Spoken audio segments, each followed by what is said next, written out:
gouvernance des hôpitaux. Et là encore, j'ai déjà beaucoup parlé, je vais aller assez vite. Vous connaissez les problèmes vous-même, et je me réjouis qu'il y ait beaucoup de directeurs d'hôpitaux dans la salle. Le respect des exigences de la gouvernance. Bon, moi j'ai lu quelque part qu'il vous faut un directeur, il vous faut un comité de gestion. Ici, ça s'appelle le CODIR. Voilà, il faut un comité consultatif. Bon, c'est à vous de voir. Est-ce que tous les hôpitaux du Congo ont ça? J'avais vu un décret nommant les présidents des CODIR. Voilà, dans les hôpitaux. Mais alors, quand vous avez dans les hôpitaux de base aujourd'hui, peut-être un sur deux a un comité de gestion dûment établi. Ça ne peut pas fonctionner. Parce que le directeur de l'hôpital fait de la gestion de l'hôpital son affaire. Un point, un trait. Il faut se dire les choses. Et tant que c'est comme ça, on ne peut pas aller bien loin. La réforme hospitalière, nous avons essayé de la stimuler, de la pousser. Malheureusement, elle n'a pas pu se faire. Mais il y a eu un soubresaut à Louandjili où Madame Plaza, oui, a fait un effort de quand même faire un exercice d'auto-évaluation qui était intéressant. Et nous pensions que cela créerait un effet en cascade pour que les autres hôpitaux fassent la même chose et qu'on puisse avoir comme ça un diagnostic des hôpitaux pour pouvoir partir de là et pouvoir redresser, mais ça n'a pas été fait.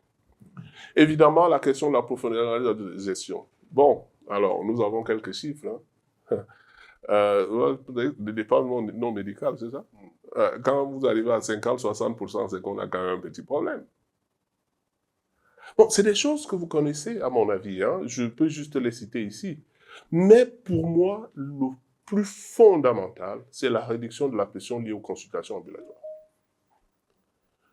Ça, c'est une catastrophe. Et c'est l'indicateur qui montre que le système de santé tel que conçu ne fonctionne pas. Et il faut peut-être le changer. Il faut peut-être le changer. Je suis allé dans des situations où l'hôpital et le CSI sont en concurrence sur le premier contact.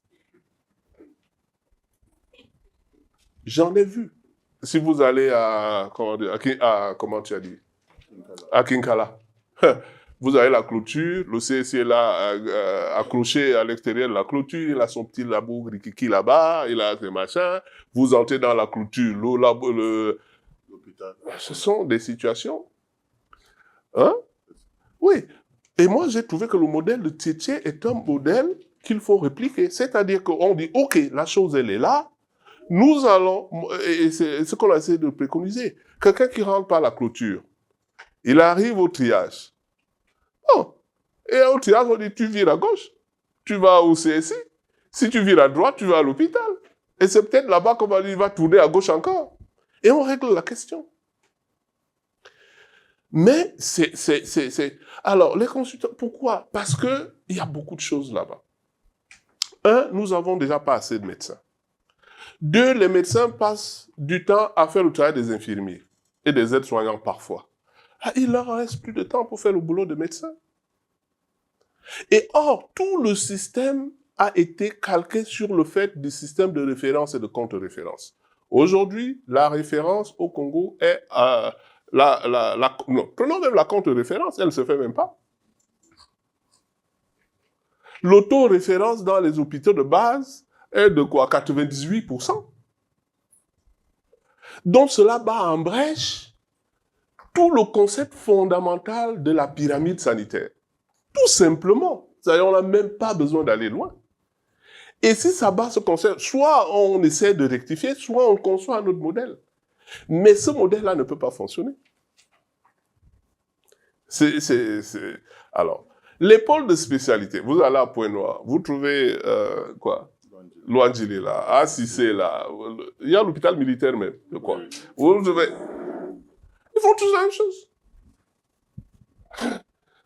C'est pas la peine. Maintenant, on a ajouté Ngoyo.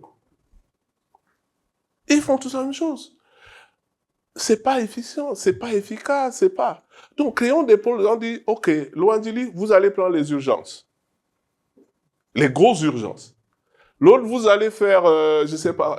Et on peut comme ça, 3, 4, on fait des pôles de spécialité dans la même ville, on rationalise. Et on se réfère Un cas arrive chez moi, bon, moi je pense que je suis limité, je te l'envoie. On va rationaliser. Pour moi, c'est une évidence.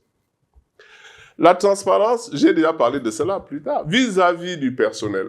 Bon, là même, les collègues pensent qu'ils sont un peu floués. On ne voit pas tout ce que monsieur et madame le directeur général font quand même. Et puis, il y a des acquisitions qui ne sont pas souvent justifiées. Est-ce qu'on a encore besoin de faire ci? Bon, alors, moi, je parle avec certains. Alors, ça peut ne pas être vrai. Sauf que, quand ils se posent cette question, il y a déjà un élément de confiance. Et lorsque leur confiance et leur adhésion à la politique et à la vision de la direction s'effrite, notre contribution et leur performance s'effrite. Pour moi, c'est...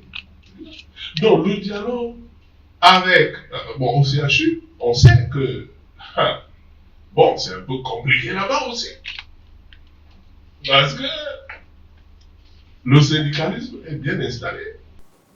Et les personnels ne se font pas marcher sur les pieds. Est-ce qu'on souhaite ça? Non, peut-être pas, parce que ça doit être des entités qui coopèrent. Et tout cela part du fait que les gens pensent qu'il n'y a pas assez de transparence. Les programmes de développement des hôpitaux, bon, vous allez quelque part, vous voulez faire quoi? Ah non, il nous manque de l'oxygène. Ah non, il nous manque... Bon, d'accord, mais est-ce que tout ça fait partie d'un plan de développement? On ne sait pas. Donc, j'ai les contingences. Donc, c'est un peu ma réflexion là-dessus. Et puis, la collaboration internationale, c'est une opportunité extraordinaire. Pourquoi? Je dis toujours, d'abord, elle va être basée sur la collaboration nationale. Je prends le cas des laboratoires. J'ai dit et redit plusieurs fois que d'après mon expérience, tout hôpital doit avoir un accord de coopération avec Marien Gouabi. Ce n'est pas les professionnels qui gèrent les labos, c'est les étudiants. Vous voulez faire tourner un labo? C'est la main-d'œuvre qualifiée que vous ne payez pas. Et toutes les thèses qui se font, tous les mémoires qui se font, ils sont au labo tous les... Moi, je suis passé par là. J'en sais quelque chose. Or, si vous n'avez pas vous venez ici, lorsque les sujets de thèse et de mémoire, de tout ce que vous voulez, sont assignés, ils doivent passer 1 an, 6 mois dans le labo. Et c'est eux qui vont faire le labo. C'est eux. Donc, si vous avez déjà cette collaboration nationale, vous pouvez donc définir un créneau de recherche. C'est-à-dire que vous avez des pôles de spécialité. À partir du moment où vous parlez de spécialité, vous avez parlé recherche. Vous améliorez votre crédibilité, votre performance, votre qualité, votre savoir. Cela fonde une base solide pour la recherche. Et quand vous avez... Les autres ailleurs sont intéressés, quel que soit ce que vous pensez. Les autres ailleurs vont... Et vous serez recherché pour collaborer dans des programmes, dans des réseaux de recherche. Et c'est une opportunité extraordinaire, mais qu'on n'exploite pas assez, pour des raisons que j'ai citées plus haut, le nombrilisme et l'hyperspécialisation. Donc tout s'explique en fait.